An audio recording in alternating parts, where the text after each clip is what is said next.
Doctor, you hit on the third leading cause of death in the United States, and I'm sure most of us could figure it's either heart-related or cancer or diabetes, things like that. Can you clue us into what that is and why? Yeah, okay, and thank you for asking that, because this is the 10,000-pound gorilla in the room that nobody's talking about. The third leading cause of death, as published in the Journal of the American Medical Association, is MD-directed treatments. This means you go to a medical doctor, an MD. He gives you a treatment and you die from it. According to the United States Department of Health and Human Services, 15,000 Medicare patients a month are killed by MD treatment. And nobody goes to jail. A handful of terrorists fly 2 planes into the Twin Towers. 3,500 people die and we go to war. But 15,000 people a month are killed by medical doctor treatments, and we don't bat an eyelash. This is because we have been, I don't want to say brainwashed, that's not the correct term, but we have been, for the last 100 years, kind of led into this false belief. You know, I think it was Marcus Welby that started it, that the medical doctor is king and knows everything about everything.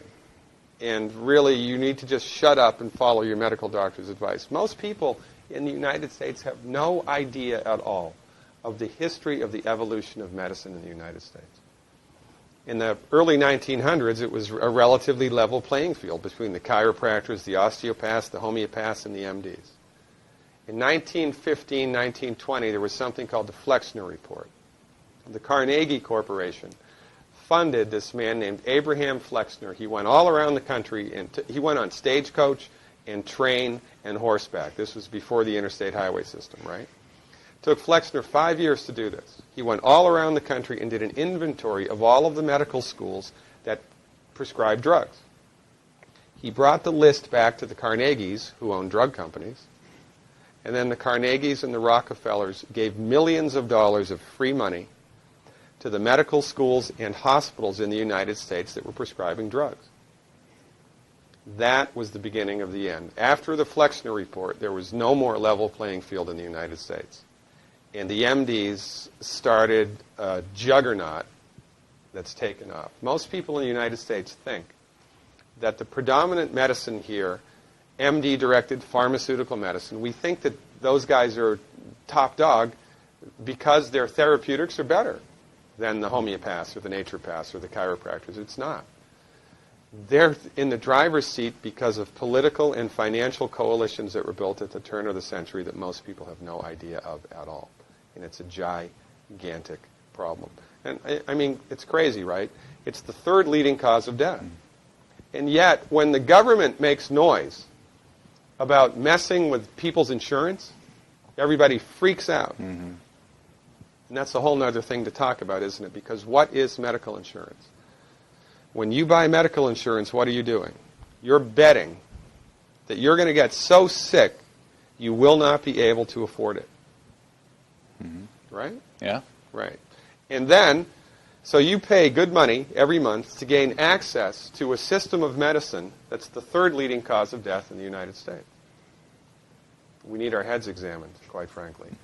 That's why we give, Dr. Wallach and myself collectively, we give 400 free lectures a year. And we're building a grassroots network because people don't know this. I mean, I come to my lectures and they look at me and say, couch potatoes live longer? Medical doctors, the third leading cause of death? You know, what's going on here?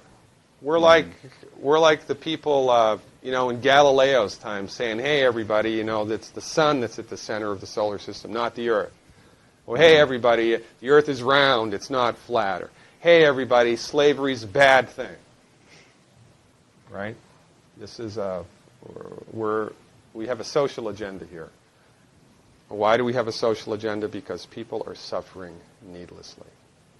You wouldn't believe, as God is my witness, you would not believe the things that I've seen people recover from in holistic medicine. The body's ability to fix itself is remarkable.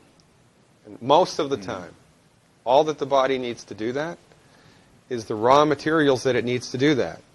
And we need to stop eating food that's hurting the body. You know, if you put diesel fuel in an unleaded engine, even if it's a brand new Ferrari, it's going to run like crap if it runs at all. And there's nothing wrong with the car, it just had the wrong fuel. It's the same with the human body. You give the human body the raw materials that it needs, clean up the diet, Superman, Superwoman. And you know, if you don't get to super status, then at least your blood pressure normalizes, at least your arthritis goes away, at least your anxiety and panic attacks go away, and you can sleep through the night.